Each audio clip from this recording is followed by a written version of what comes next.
Yan. Ito ata yung pinakamataas kong plate. Dapat lang magaling ka mag-imagine. Feeling ko naman kahit pangit yung sulat nyo, application of compass.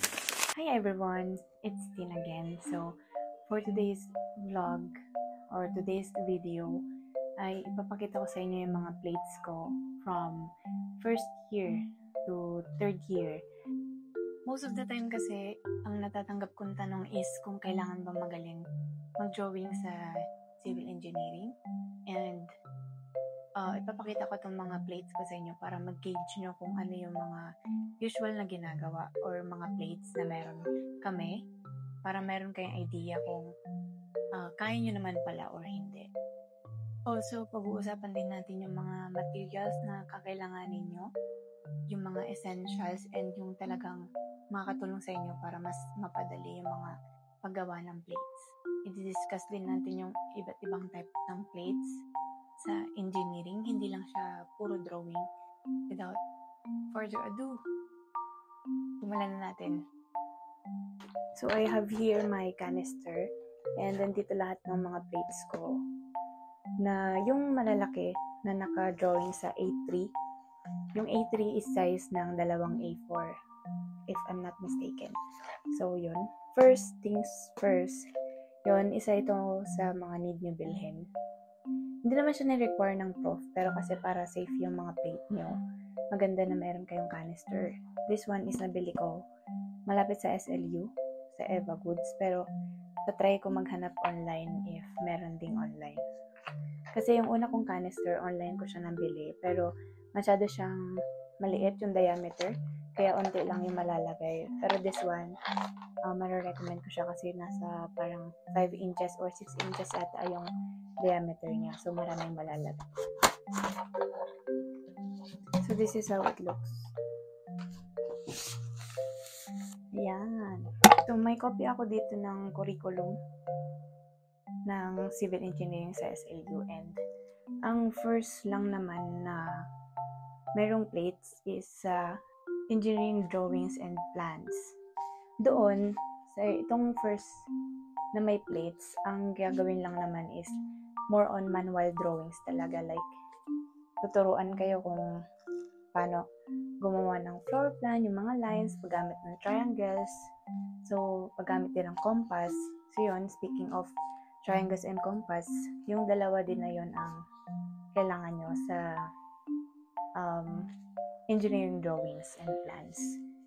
Isang 60 by 30 and isang 45 by 45 na triangle. So ito, in-arrange ko na to. Ito lahat ng plates ko ng first year, first sem. Ang una naming plate dito is parang magpa-practice lang kayo ng freehand na straight line, horizontal line, diagonal, circle.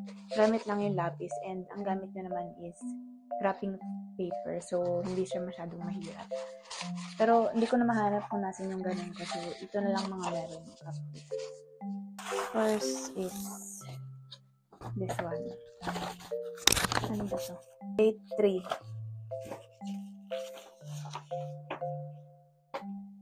Ganito siya. Ganyan. And, may pattern lang kayo na susundan. Ibibigay siya ng prof, tapos susundan nyo lang. Freehand yan, kaya ganyan. Though, pwede namang mag-sketch muna bago siya diinan. And dyan, anong score ko dito? 20/30 lang ako. Plate 4. Ayan. Parang magpa-practice lang kayo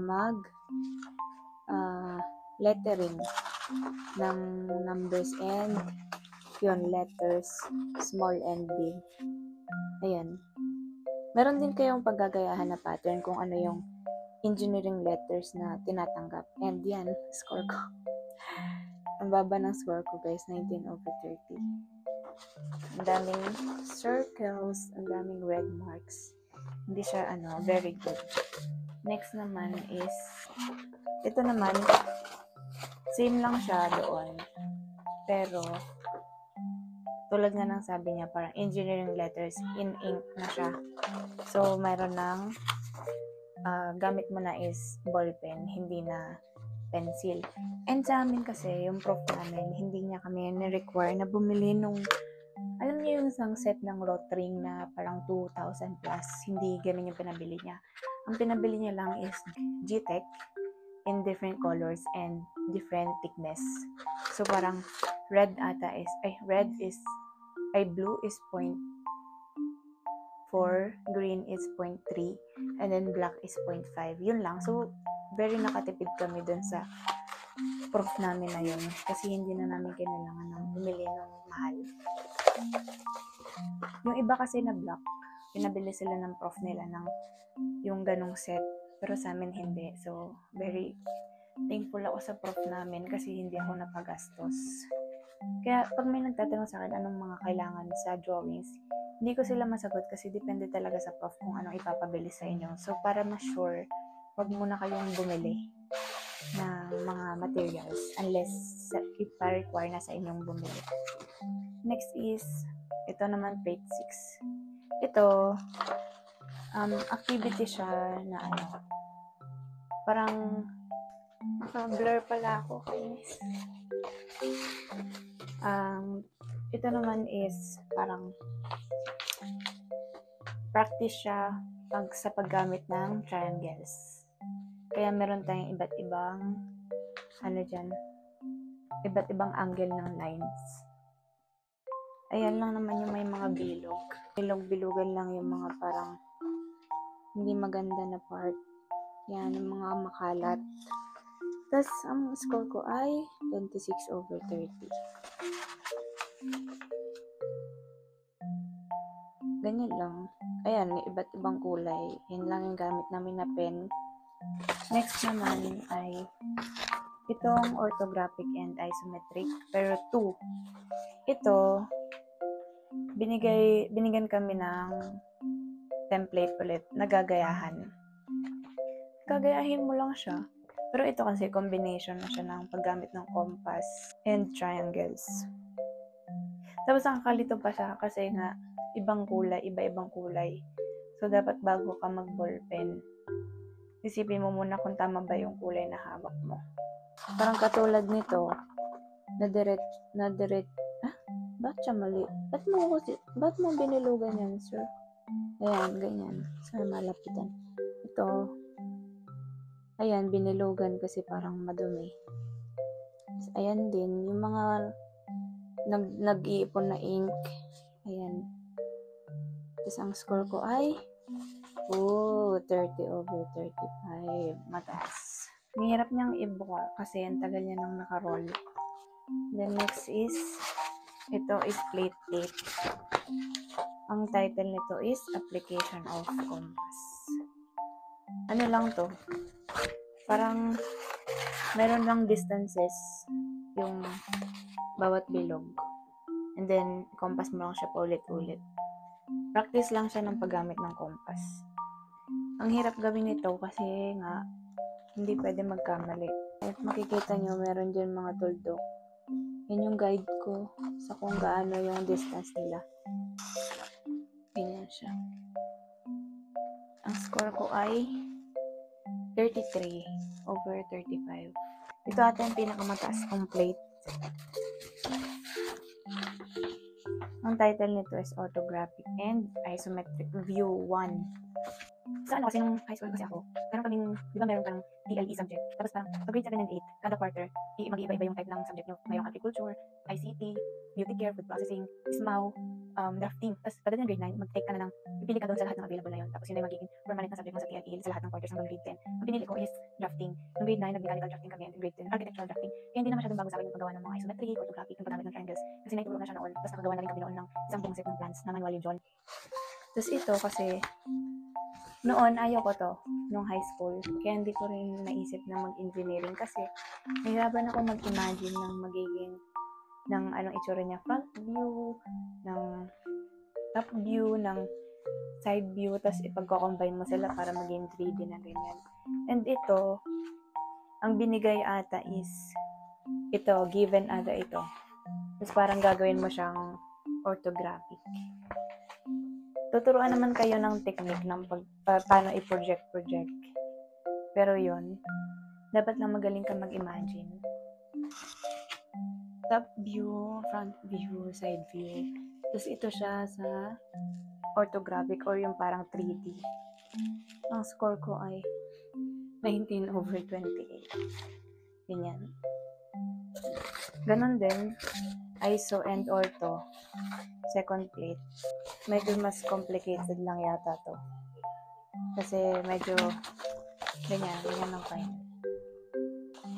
Tapos, ang score ko dito ay 23/25. Nag-i-improve. Yan. Site development plan.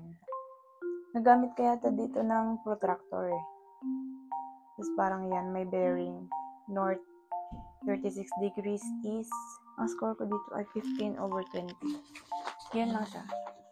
Nothing fancy about this. Matututo ka lang gumamit ng compass and mag-locate ng points. Ito ay aming midterm exam. Midterm exam. Orthographic lang to. Pero meron siyang bilog kasi. Pero ang ginawa lang naman namin is yung isometric eh. Like yung yung itsura niya sa top, sa front, and then sa left side. Ang score ko dito ay 26/30. Yan. Ito ay aming prelim exam. Meron lang na word, buong maraming words na kailangan engineering lettering. I-apply mo yung tamang letters, tamang way ng pagsulat ng letters in engineering. Ganyan lang. Ang score ko dito ay 21/30. Yan ang itsura niya. Ayan. Feeling ko naman kahit pangit yung sulat nyo, kung magpa-practice kayo, kasi paulit-ulit naman yung plate na nagpa-practice ng ganito eh. So, eventually, gaganda rin yung sulat nyo kasi may sinusunod na kayong pattern. Ito pala ang plate number 1. Parang ink lang siya, na-ink lang siya na ano. Di ba may ganito kanina pero naka-lapis lang. Ngayon naka-ink na siya. Ayan. Ang score ko ay 21.5/30. Yan. Yun lang yung mga plates ko ng first year na engineering drawings and plans. Pagdating kasi ng second sem, first year, yung mga ginawa mo na manual, ililipat mo ngayon siya sa AutoCAD. So, meron na kayong computer-aided drafting na subject. So, doon, tuturuan naman kayo paano mag-CAD. Tapos, ang gagawin nyo lang din ng mga plates is similar sa ginawa nyo nung engineering drawings and plans.